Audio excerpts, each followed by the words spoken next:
या कभी मौज मस्ती के लिए कुछ लोग एक ऐसी दुनिया को अपना लेते हैं जिसमें सिर्फ अंधेरा और डर बसता है।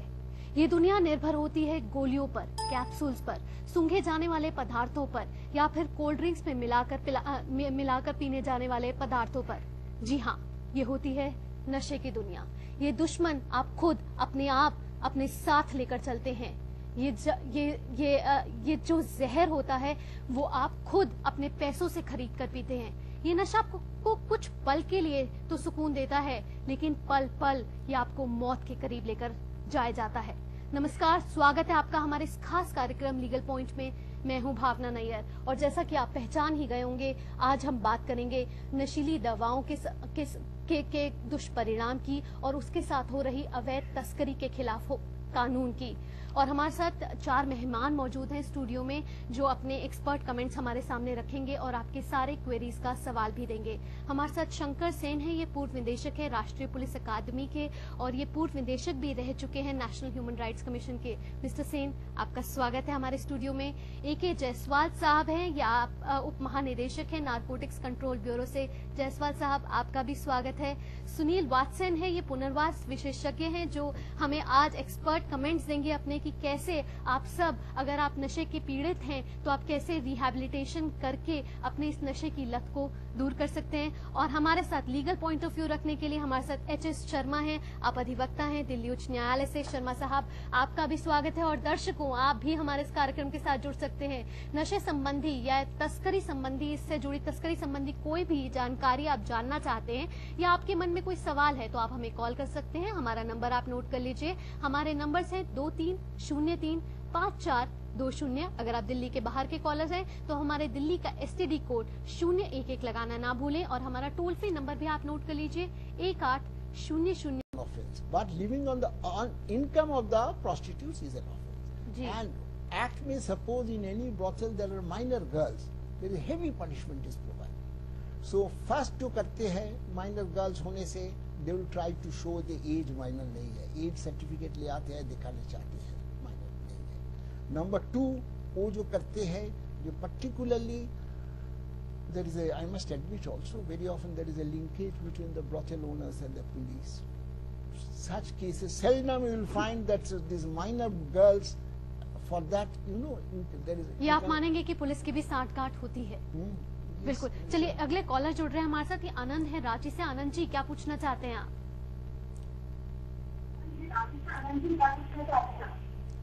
हाँ, हेलो जी आनंद जी, पहले तो अपने टेलीविजन का वॉल्यूम बिल्कुल बंद कर दें।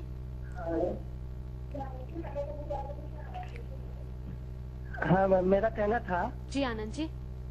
हाँ मैम, मेरा कहना था कि यहाँ तो बच्चे लोग गांजा या गैल्यूटर या डेंड्राइट पीते हैं और पुलिस वगैरह भी जानते हैं गांजा कहाँ बिकता है, क्या बिकता है।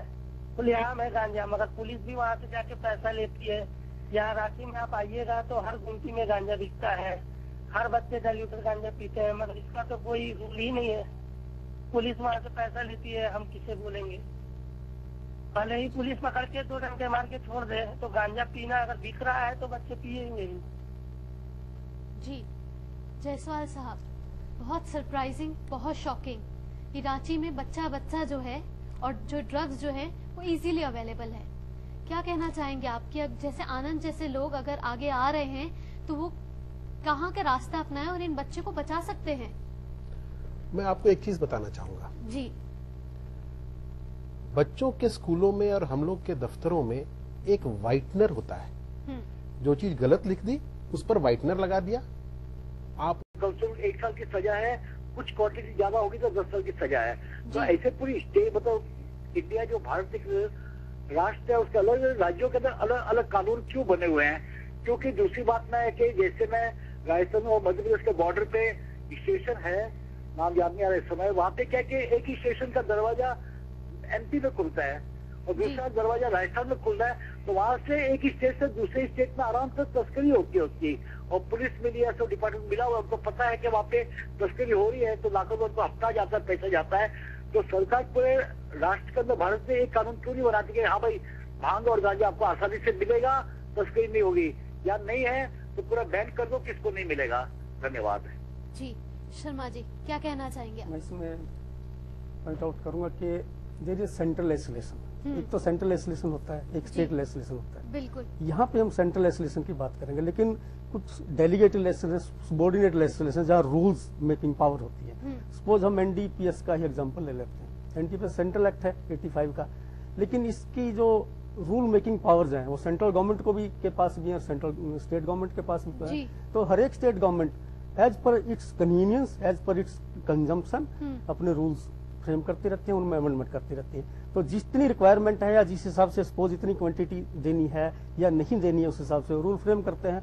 तो इसमें एक सेंट्रल एजेंसी ही अकेली हम उसको रिस्पॉन्सिबल हेल्ड नहीं कर सकते कि सेंट्रल एजेंसी क्यों नहीं करती है, सेंट्रल गवर्नमेंट क्यों नहीं करती है। स्टेट गवर्नमेंट की भी ये ड्यूटी है और उनकी रिस्पॉन्सिबिलिटी है कि उसको जिस भी क्वांटिटी की, जिस चीज की भी, जिस भी ड्रग की जितनी ज्यादा जरूरत है उसके मुताबिक रूल्स फ्रेम करें और उस हिसाब से उसकी इम्प्लीमेंटेशन करें। बिल्कुल। वात्सन साहब क्या जोड़ना चाहेंगे? इम्पोर्टेंट बात है, दुनिया भर में एक बड़ी कोशिश हो रही है कि जो कैनेबिस है और जो जिसको हम लाइट ड्रग्स कहते हैं, जबकि लाइट कोई नहीं है, उतनी ही खतरनाक है सारी की सारी। बिल्कुल। जिंदगी भर के लिए ले सकता हूं मैं उसी एक प्रिस्क्रिप्शन से। जी वात्सन साहब, चलिए वक्त हो चला है एक ब्रेक का। आज हम बात कर रहे हैं जून 26 को मनाया जाने वाला अंतर्राष्ट्रीय नशारोधी दिवस। आप जुड़े रहिए लीगल पॉइंट के साथ।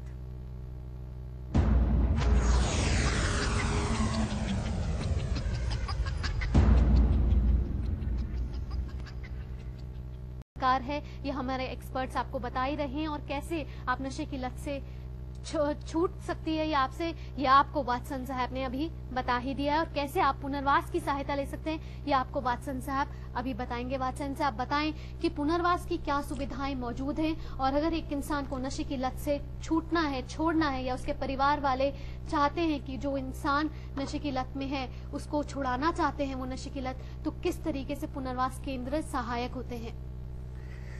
देखिए, जो सबसे बड़ी इंपॉर्टेंट बात आती है वो है कि जो लोग नशे में ग्रसित हो गए एक बार, क्योंकि एक दिन में पहली बार अगर आदमी नशा ले रहा है जी और बार बार रिपीट कर रहा है जी, तो पहली बार को ही हमें रोकना होगा, चाहे वो शराब का हो, चाहे वो सिगरेट का हो, क्योंकि सिगरेट भी लीगल ड्रग है। बिल्कुल। तो उस लीगल ड्रग को हमें वहीं से रोकना पड़ेगा, क्योंकि अक्सर बच्चे जो स्कूल में जा रहे हैं वो बच्चे वहीं पर ही सिगरेट और तंबाकू से उनकी शुरुआत हो जाती है। और जैसे आपने कहा करेक्शन फ्लूइड जो कि अवेलेबल है, ये सब चीजें अपनी जगह हैं, मगर सवाल वहां से आता है कि हम जो व्यक्ति इलाज करवाना चाह रहा है, अक्सर क्या होता है कि जब हम इलाज लोग जो, जैसे मैं खुद इलाज करता हूं मैं, तो वो व्यक्ति जब वहां पर आते नहीं है, यानी कि अक्सर उनके घर वाले आते हैं। तो जो जागरूकता बहुत जरूरी है वो है फैमिलीज के अंदर कि वो किस तरह से उनको वहां से ला सके। मगर क्यों नहीं आता वो बच्चे जो लोग नशा ले रहे हैं, क्योंकि वो अंदर से घबराया हुआ है, अंदर से टूटा हुआ है, अंदर से वो बिल्कुल सहायता मांगना नहीं चाहता, क्योंकि अंदर से ताकत नहीं है। तो उसको, यानी कि अगर हम केवल ट्रीटमेंट सेंटर्स को सोचें कि लोग आएंगे और इलाज करवाएंगे, तो ऐसा पॉसिबल नहीं है। United Nation drug control program की जो उनकी रिपोर्ट थी और मिनिस्ट्री ऑफ सोशल जस्टिस की, उसमें ये बात पाई गई कि तकरीबन 5 से 6 साल लग जाते हैं किसी व्यक्ति को नशा इतना एडिक्ट बन गया में और नहीं पहुंचने में, उसको अभी सेंटर ही नहीं पहुंच पाता। तो जब वो सेंटर ही नहीं पहुंच पा रहा, क्या हम उन लोगों के लिए कोई ऐसी सुविधाएं दे रहे हैं कि वो अगर इलाज बढ़ाया जाए, डराया ना जाए, बल्कि स्वास्थ्य को बढ़ाया जाए। तो स्वास्थ्य के लिए क्या क्या हो सकता है उसके लिए काम करा जाए। बिल्कुल। वात्सन साहब, राघव जी जुड़ रहे हैं हमारे साथ गुजरात से। राघव जी, क्या सवाल पूछना चाहते हैं आप? हेलो जी राघव जी, सवाल पूछे। हाँ, मेरा सवाल है, मैं गुजरात से राघव भाई बोल रहा हूँ। जी राघव जी। हाँ, मेरा सवाल है, शराब की लत छुड़वाने के लिए अस्पताल और डिस्ट्रिक्ट में किस जगह उसको ट्राई किया जा सकता है, और उसको वो दवाई वो जिसमें शराब की लत लगी है उसको छुड़वाने के लिए उसको ट्राई मिल सकती है, अथवा उसको कौन सी दवाई मेडिकल में से प्राइवेट हम खरीद सकते हैं, उस दवाई का नाम, इंजेक्शन का नाम आप दे सकते हो? जी राघव जी। सुनील वात्सन साहब, आपके लिए ये सवाल कि कैसे ये राघव जी जो पूछना चाह रहे हैं कि अगर ये अस्पताल पहुंचे और वहां ये बोलें कि हाँ मुझे नशे की लत छुड़वानी है, तो किस तरीके से अस्पताल सहायक हो सकते हैं? देखिए, दो तरह के सेंटर्स चल रहे हैं। एक है डी एडिक्शन सेंटर्स, जो कि ministry of social justice and empowerment के साथ मिलकर के हो रहे हैं। वो तकरीबन 400 के करीब ऐसे हैं, और उसी तरह के 150 के करीब हैं जो कि मिनिस्ट्री ऑफ हेल्थ के हैं।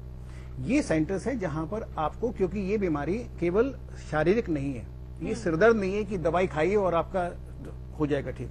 ये बायो साइको सोशल, यानी कि इसमें सारे एस्पेक्ट्स जुड़ने बहुत जरूरी हैं। तो काउंसलिंग भी चाहिए उसके अंदर उस व्यक्ति का जो शारीरिक जो परेशानी होगी उसके लिए दवाइयां भी चाहिए जी। तो ये जो चीज, और एक फैमिली सपोर्ट भी चाहिए उसके अंदर, वो सारी चीजें होना बहुत जरूरी है। तो वो जाए। दवाई कोई एक ऐसी नहीं है कि एक दवाई ले ली जाए और उससे एडिक्शन दूर हो जाएगा। डॉक्टर के पास जाकर के बताना, और ये डॉक्टर पर छोड़ दीजिए कि वो क्या दवाई देते हैं, क्योंकि जहां हम खुद डॉक्टर बन जाते हैं, समस्या यही है कि हम खुद स्वयं डॉक्टर बन गए, जबकि ये काम डॉक्टर। क्या सजा के प्रावधान है? एनडीपीएस एक्ट जो है आज बड़ा वास्ट लॉ है। इसमें सेक्शन 15 से 40 तक इसमें ऑफेंसेस एंड पेनल्टीज के बारे में सारा इसमें दिया है। इसमें जो आपने अपराधी वर्ड कहा है जी, अपराधी की भी जो 4 कैटेगरीज आती हैं।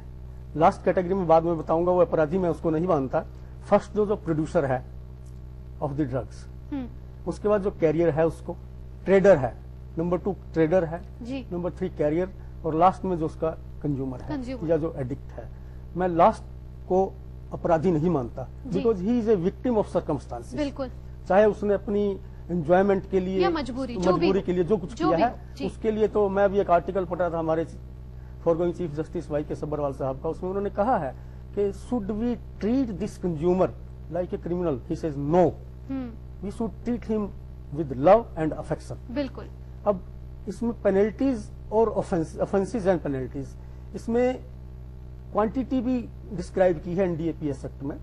एक है स्मॉलर क्वांटिटी, सेक्शन 26-27 में, कि जहां पे स्मॉलर क्वांटिटी भी central government by notification declare करता है।